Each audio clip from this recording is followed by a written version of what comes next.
30, জবে 15, কুইজে 15, 30, viva 10, 40, attendance 10, 50, আর assignment 10। ঠিক আছে? 60 আর 20, 40 মার্কের পরীক্ষা, প্রথম পরীক্ষা তোমাদের হয়ে গেছে। ঠিক আছে? জি স্যার। জি স্যার। ওকে, এবার আমরা প্র্যাকটিক্যাল রিভিউতে চলে যাই সরাসরি। আমাদের প্রথম ব্যাপার যাচ্ছে না কেন? হ্যাঁ, estimation of L ascorbic acid by oxidation reduction titration method. তোমরা ভাইবার জন্য ভালো করে এই জবের নামটা, মানে এটাই তোমাদের জব হবে, জবের নামটা ভালো করে মুখস্থ করবা। ঠিক আছে? এটা যাতে আমতা আমতা না হয়। Estimation of L ascorbic acid vitamin C by oxidation reduction titration method, সুন্দর করে এটা বলবা। এরপরে কোশ্চেন আসে অক্সিডেশন কি, রিডাকশন কি, এটা একটু দেখে নিবা অক্সিডেশন কি, রিডাকশন কি। এখানে অক্সিডাইজিং এজেন্ট কি, রিডিউসিং এজেন্ট কি। ঠিক আছে?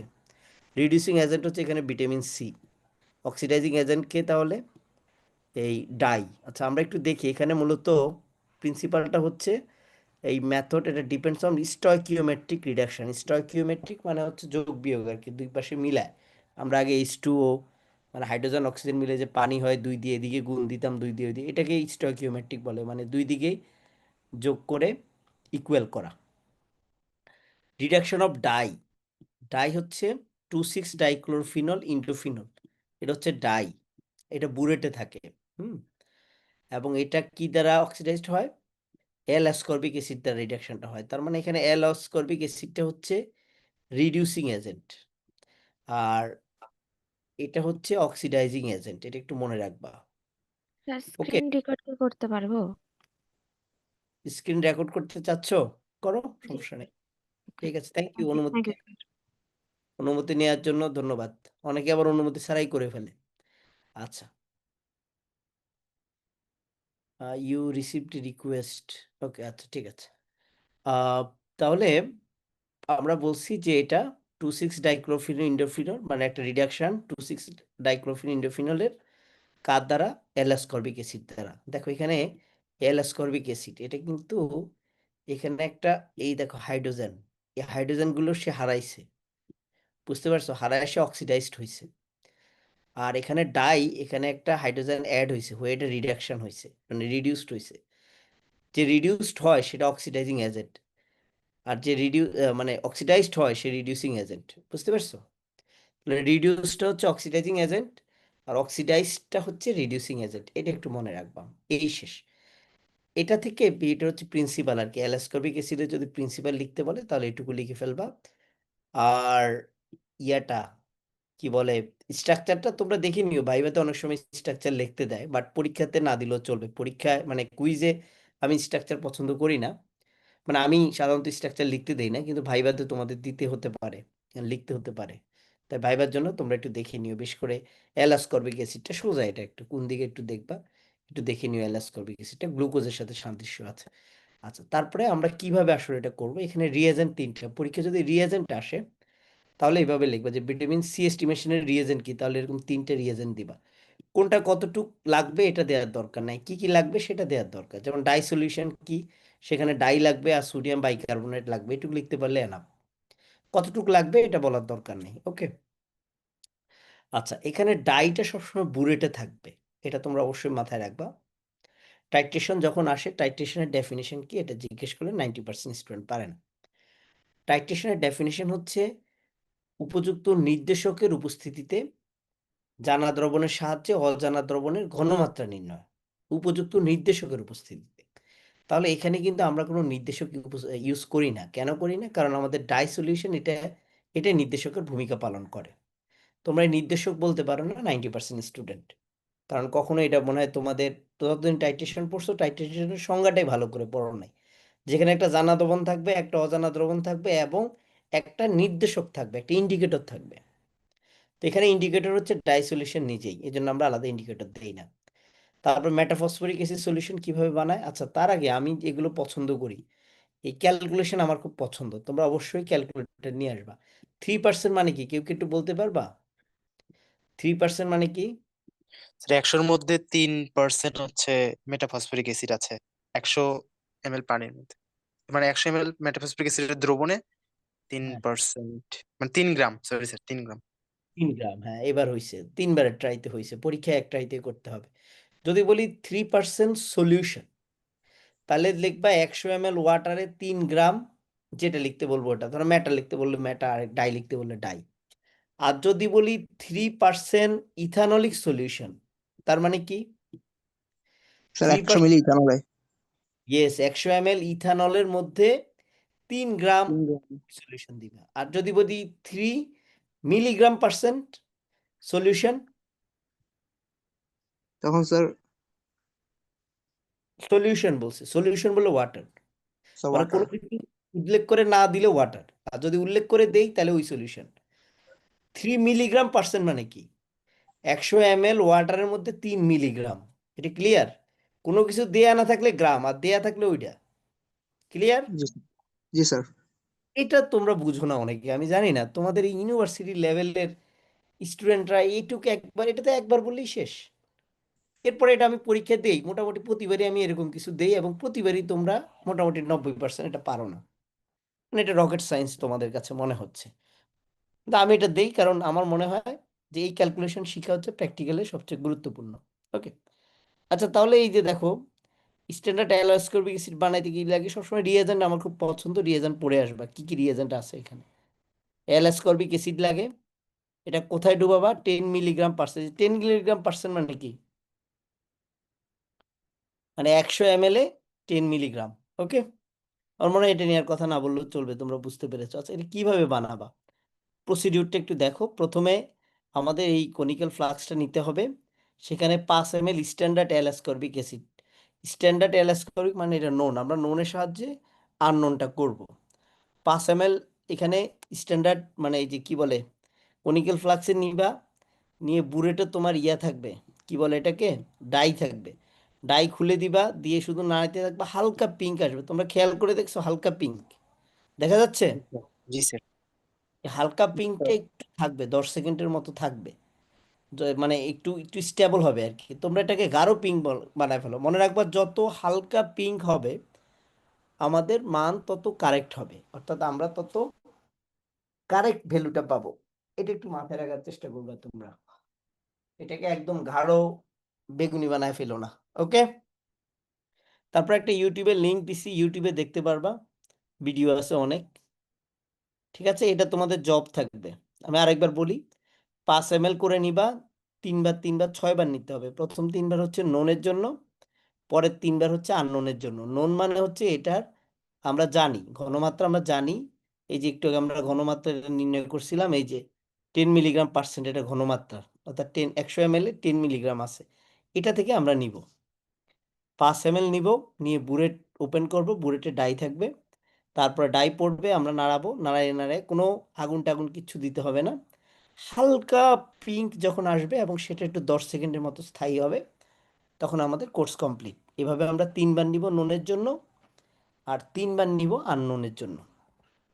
তারপরে আমাদের এরকম এক্সপেরিমেন্টাল ডাটা, এরকম একটা ডাটা আমরা ইয়ে করব, বানাবো, অবজারভেশন নিব 3বার, এলাস্কোবেসি 5 ml 5 ml করে নিচ্ছি, বুলেটের ইনিশিয়াল রিডিং ফাইনাল রিডিং নিবা, ইনিশিয়াল রিডিং ফাইনাল রিডিং নিবা, ইনিশিয়াল ফাইনাল নিবা, দুইটা বিয়োগ করবা, এরপরে মিন করবা। মিন মানে তিনটার 1 2 3, তিনটার অ্যাভারেজটা হচ্ছে মিন। ঠিক আছে, এরকম ঠিক সেম আননোনের ক্ষেত্রেও করবা। আননোন আমরা ওখানে দিয়ে দিব, তোমরা আননোনের ক্ষেত্রে করবা 3বার করে, মিনটা পেয়ে যাবে এখানে, এটা হচ্ছে ওয়াই। তারপর একটা ক্যালকুলেশন আছে, এই ক্যালকুলেশনটা লিখতেও পারো, সমস্যা নাই, লিখে ফেলতে পারো, আর যদি না লিখতে চাও শুধু এটুকু লিখলেও হবে ক্যালকুলেশন। এর মধ্যে এক্স হচ্ছে তোমার নোন, ওয়াই হচ্ছে আননোন, এভাবে লিখে অ্যান্সারটা অবশ্যই লিখতে হবে মিলিগ্রাম%। এটা না লিখলে -2, 2 মার্ক কাটা। তোমরা ক্যালকুলেশনটা লিখতে পারো, সমস্যা নাই, এক্স এর জায়গায় ননের মানটা দিবা, ওয়াই এর জায়গায় আননোনের মানটা দিবা। অবশ্যই রেজাল্টে মিলিগ্রাম% লিখতে হবে, এটা না লিখলে 2 মার্কস কম। যদি মিলিগ্রাম% না লিখো তোমাদের সামনেই 2 মার্ক কেটে দিব তোমাদের। ঠিক আছে, আর ক্যালকুলেশন অবশ্যই দিতে হবে, দেওয়ার চেষ্টা করো। এটা তোমরা ওই যে আমি শীট দেখে তোমরা লিখতে পারবা, সমস্যা নেই, এটা মুখস্থ না করলেও চলবে, শীট নিয়ে এসো, আইনা এটা দেখে দেখে লেখো, কোনো সমস্যা নেই। তারপর দেখেও তোমরা অনেকেই লিখতে পারো না। ঠিক আছে, তারপরে এবার আসি আমরা একটু ভিটামিন সি নিয়ে একটু আলোচনা করি। এই পর্যন্ত আমরা পড়াইছিলাম ক্লাসে এখন একটু আলোচনা করব ভিটামিন সির আসলে ফাংশনটা কি। তোমরা কেউ জানো নাকি ভিটামিন সির কি ফাংশন? শুনি একটু। Sir collagen formation. ঠিক আছে, কোলাজেন ফর্মেশন করে না ভূমিকা রাখে নাকি কি করে? কোলাজেন তো আসলে এটা একটা প্রোটিন, তো ভিটামিন সি কিভাবে প্রোটিন তৈরি করে বলো তো? উত্তরটা হয়েছে? কে বলছো? এখন তো আর ধরা যাচ্ছে না অনলাইনে এই সমস্যা। আর কেউ কিছু বলবা ভিটামিন সির ফাংশনটা কি আসলে? আচ্ছা আমি নাম ধরে বলি, আমার এখানে রাইসা বলো তো। রাইসা তো ক্লাসে বলতা। হুম। স্যার ওই যে ইমিউনিটি বুস্ট করার জন্য ভিটামিন সি ব্যবহার করা হ্যাঁ, হয়। অ্যান্টিঅক্সিডেন্ট হিসেবে কাজ করে, ঠিক আছে। আর আর অ্যান্টিবডি তৈরি করে যেটা। একই জিনিসই তো। তারপরে হ্যাঁ। আর আর ঠিক আছে, তোমরা স্মার্ট না। সেল সেল হলো রিজেনারেশনের ক্ষেত্রেও ব্যবহার করা হয়। স্যার স্কারভি রোগের জন্য হচ্ছে ভিটামিন সি হচ্ছে ভিটামিন সি খেতে বেসিক্যালি হয়। স্কারবি রোগ হয়, তাই তো? জি স্যার। আর হচ্ছে আবার দাঁতের আবার জি স্যার দাঁতের বলে মাড়ি। হুম। ভিটামিন সি বেসিক্যালি স্কারবি রোগ হয় না স্যার ভিটামিন প্রতিরোধ হয়। না, খাইলে সমস্যা হয়।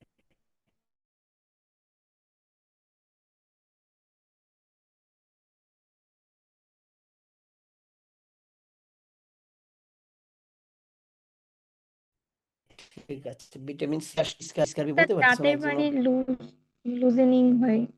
রাইট, মালিয়া ঠিক বলেছে।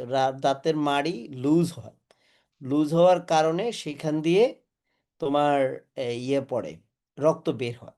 তাহলে ভিটামিন সি কি ভূমিকা রাখে? ভিটামিন সির একটা অন্যতম ফাংশন হচ্ছে পোস্ট ট্রান্সলেশনাল মডিফিকেশন।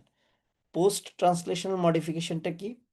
ধরো প্রোলিন এবং লাইসিন, হ্যাঁ ওখানে অনেক প্রোলিন থাকে। প্রোলিনের স্ট্রাকচার তোমরা দেখছো, একটু অন্যরকম স্ট্রাকচার। এই প্রোলিনের এই তোমার কোলাজেন পর্যন্ত প্রোলিন আছে। তারপর কোলাজেনকে টাইট করার জন্য তখন অক্সিলেশন মানে পোস্ট মডিফিকেশন হয়, পোস্ট ট্রান্সলেশন, ট্রান্সলেশনের পরে মানে প্রোটিন তৈরি হওয়ার পরে যে মডিফিকেশন, তখন প্রোলিনটা হাইড্রক্সি প্রোলিন হয়, মানে ওইচ অনেকগুলো হয়ে যায় ওখানে।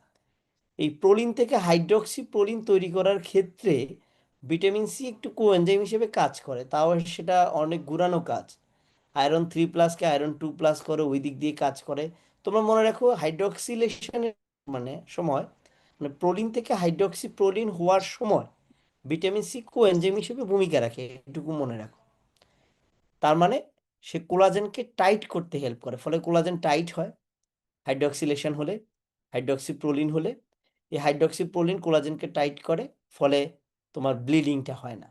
বুঝতে পারছো? দেখছো কত সুন্দর একটা জিনিস, অথচ তোমরা এই কনসেপ্টই নাই এটা।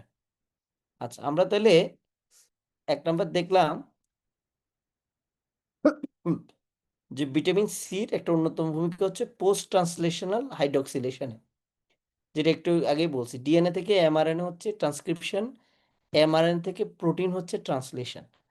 আর ট্রান্সলেশনের পরে যে ভূমিকাটা, সেটাকে আমরা বলছি পোস্ট ট্রান্সলেশনাল মডিফিকেশন। এখানে পোস্ট ট্রান্সলেশনাল হাইড্রক্সিলেশন হয়, অর্থাৎ একটা ওএইচ গ্রুপ এখানে যোগ হয়, যেমন প্রোলিন এবং লাইসিনের ক্ষেত্রে এই দুইটা হয়।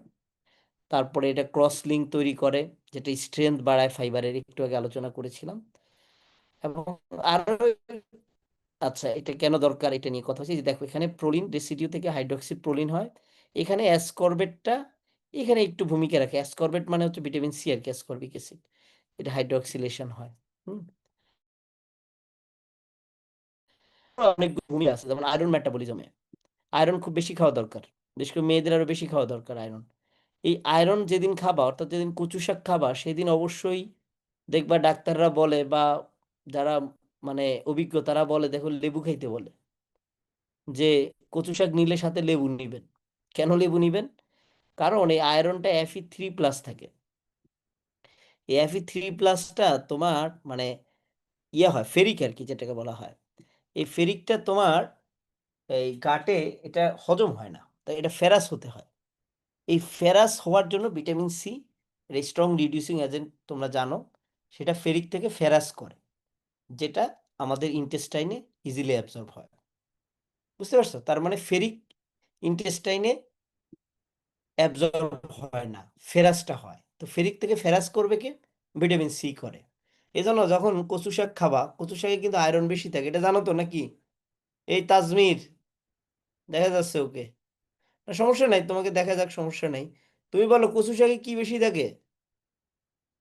শেষ।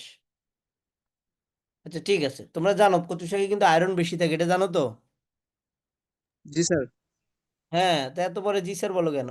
তো এখন কচু শাক খাইছো, এটা কাজ হবে যদি ভিটামিন সি না থাকে? কথা বলে না না কেন? স্যার।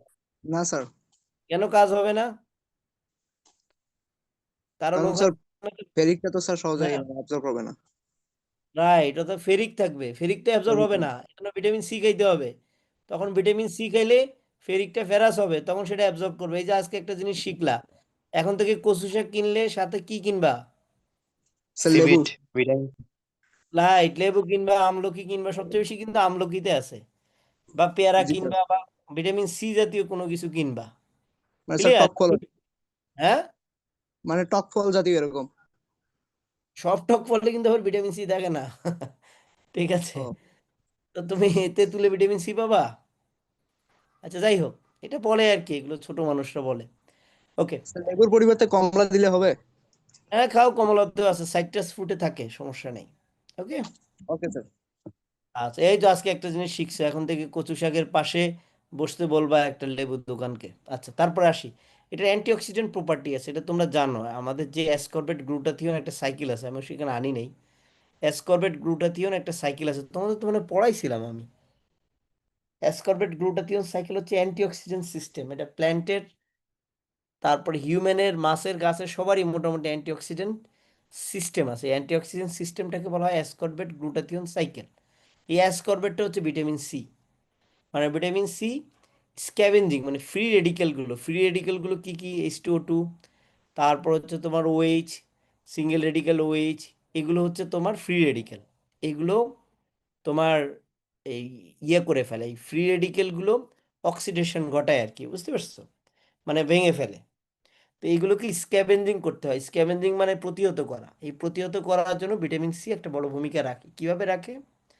কারণ আমাদের শরীরে একটা ডিফেন্স সিস্টেম আছে। যেমন ধরো আমি প্রায় বলি যে ইসরায়েলের একটা ডিফেন্স সিস্টেম আছে না, ওদের কি কি যেন আছে, আয়রন ডোম টায়রন ডোম, এরকম ডিফেন্স সিস্টেম আছে। যখন আকাশে কোনো মিসাইল আসে, এখান থেকে মিসাইল একটা ছুঁড়ে, এখান থেকে মিসাইলই ছুঁড়ে ছুঁড়ে ওটাকে প্রতিহত করে ফেলে আকাশে। তো আমাদের ওরকম ডিফেন্স সিস্টেম, এটাকে অ্যাসকর্বেট গ্লুটাথিওন ডিফেন্স সিস্টেম বলে। এরকম কোনো ফ্রি রেডিক্যাল আসলে ওখানে গিয়ে এটাকে তোমার প্রশমিত করে ফেলে, বুঝতে পারছো? ধরো H2O2 আসলো, হাইড্রোজেন পারঅক্সাইড, ওটাকে পানি করে ফেলে, পানি তো সমস্যা নেই শরীরের জন্য। এরকম একটা ডিফেন্স সিস্টেমে একটা অন্যতম ভূমিকা। অ্যাসকর্বেট হচ্ছে ভিটামিন, অ্যাসকর্বেট কি বল